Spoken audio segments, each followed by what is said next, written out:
Welcome to DVSK lectures. So AP EAP set కౌన్సిలింగ్లో B category NRI quota కోసము అంటే management quota కోసము schedule అయితే రిలీజ్ అయిందండి. మీరైతే అప్లై చేసుకొని ఎన్ఆర్ఐ కోటా ద్వారా అడ్మిషన్స్ అయితే పొందొచ్చండి. సో పూర్తి వివరాలు ఈ వీడియోలో అయితే మనం డిస్కస్ చేద్దామండి. సో ఎవరికైనా కౌన్సిలింగ్ గైడెన్స్ మెంబర్షిప్ కావాలంటే for college and branch optimization మీరు CGM అయితే తీసుకోవచ్చండి. దానికోసం డివిఎస్కే లెక్చర్స్ అనే ఆండ్రాయిడ్ యాప్ డౌన్లోడ్ చేసుకొని సో దాంట్లో డిఫరెంట్ కోర్సెస్ ఉంటాయి. వాటిలో వన్ ఆఫ్ ద కోర్సెస్ కానీ రిజిస్టర్ అయితే ఫోన్ కాల్స్ ద్వారా, వాట్సాప్ ద్వారా, లైవ్ సెషన్స్ ద్వారా కౌన్సిలింగ్ గైడెన్స్ మెంబర్షిప్ అయితే పొందొచ్చండి. ఇక ఈ రోజే స్టార్ట్ చేశానండి బి కేటగిరీ కోసం ఎక్స్క్లూజివ్గా ఒక కోర్సు. సో ఇది ఓన్లీ బి కేటగిరీ అడ్మిషన్స్ మాత్రమే కావాలి వితౌట్ ఎనీ డొనేషన్ అనుకున్న వాళ్ళకి 999 రూపీస్తో B category admissions 2024 counselling guidance అయితే తీసుకోవచ్చండి. సో దీని ద్వారా ఎన్ఆర్ఐ కోటా అడ్మిషన్స్ కానివ్వండి, నాన్ ఎన్ఆర్ఐ కోటా అడ్మిషన్స్ కానివ్వండి వితౌట్ ఎనీ డొనేషన్ మీరైతే పొందొచ్చండి. సో దానికోసము DVSK lectures android app download చేసుకొని ఈ కోర్సులోకి అయితే రిజిస్టర్ కండి. డొనేషన్స్ ద్వారా అడ్మిషన్స్ తీసుకోవాలని అనుకున్న వాళ్ళకైతే నా ఛానల్ ద్వారా గైడెన్స్ అయితే ఉండదండి. So without any donation as per the procedure NRI quota admissions కానివ్వండి, నాన్ ఎన్ఆర్ఐ కోటా అడ్మిషన్స్ కానివ్వండి, AP colleges or Telangana state కాలేజెస్లోకి అడ్మిషన్ కావాలనుకున్న వాళ్ళు మాత్రం ఈ కోర్స్ తీసుకొని మీరైతే రిజిస్టర్ కావచ్చండి. ఇకనకైనా వివరాల్లో కానీ వెళ్ళామనంటే ఇదండి AP state council for higher education వాళ్ళు ఇచ్చినటువంటి notification to fill up NRI quota. So 24/7/2024 అంటే ఈ రోజే నోటిఫికేషన్ అయితే రిలీజ్ చేశారండి.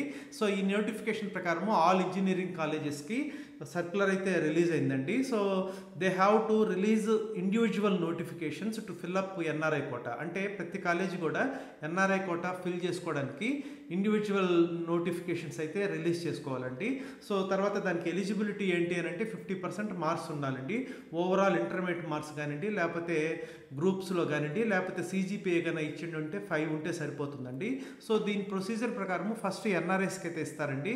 సో ఎన్ఆర్ఐ క్యాండిడేట్స్ లేనప్పుడు అప్పుడు ఎన్ఆర్ఐ స్పాన్సర్డ్ స్టూడెంట్స్కి అయితే ఇస్తారండి. సో ఫీజు అయితే ఫిక్స్డ్ అండి, $5,000 అండి. బట్ జనరల్గా కాలేజీలు కొన్ని తగ్గించుకోవచ్చండి $5,000 కన్నా. ఎందుకనంటే ఈ కంప్యూటర్ సైన్స్ కానివ్వండి, ఈసీ కానివ్వండి అట్లాంటివి డిమాండ్ ఉన్న బ్రాంచెస్కి అయితే $5,000 పెడతారు, ఎస్పెషల్లీ టాప్ కాలేజెస్. సో మిగతా నాన్ సర్క్యూట్ బ్రాంచెస్కి అయితే తక్కువ అయితే పెడతారండి. సో మీరైతే అప్లై చేసుకోవచ్చండి. ఎవరన్నా ఇంట్రెస్ట్ లేకుండా కొన్ని బ్రాంచెస్లో సీట్స్ కానీ మిగిలిపోతే ఆ మిగిలిపోయినటువంటి ఎన్ఆర్ఐ సీట్స్ని నాన్ ఎన్ఆర్ఐ కోటా కింద కన్వర్ట్ చేసి తర్వాత మీకు JEE మెయిన్స్ ద్వారా అట్లయితే మీకు అడ్మిషన్ అయితే ఇస్తారండి. సో ఆ వివరాలన్నీ కూడా ఆ నోటిఫికేషన్ వచ్చిన తర్వాత అయితే నేను మీకు ఎక్స్ప్లెయిన్ చేస్తానండి. సో ఇక్కడ అది క్లియర్గా మీరైతే ఇక్కడ చూడొచ్చు, unfilled category B NRI seats shall be converted into category B non NRI seats. So అది తర్వాత జరుగుతుందండి. ఇప్పుడు ఇచ్చిన నోటిఫికేషన్ మాత్రం ఎన్ఆర్ఐ కోటాకండి. సో ఎన్ఆర్ఐ కోటా అంటే అడ్మిషన్ అనేది would be done through inter marks అండి.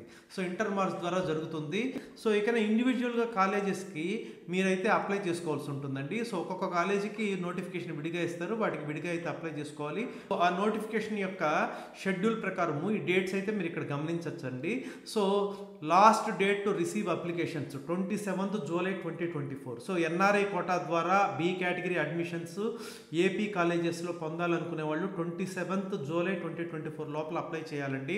Publishing list of selected candidates వచ్చేసరికి 29th July 2024 జరుగుతుందండి. సో నెక్స్ట్ పాయింట్ వచ్చేసరికి అది కాలేజెస్ కండి. సో మీరైతే ఇమీడియట్గా ఎన్ఆర్ఐ కోటా ద్వారా అడ్మిషన్ పొందాలనుకున్న వాళ్ళు అప్లై చేసుకొని అడ్మిషన్ అయితే పొందొచ్చండి. So I hope you have understood. Thank you.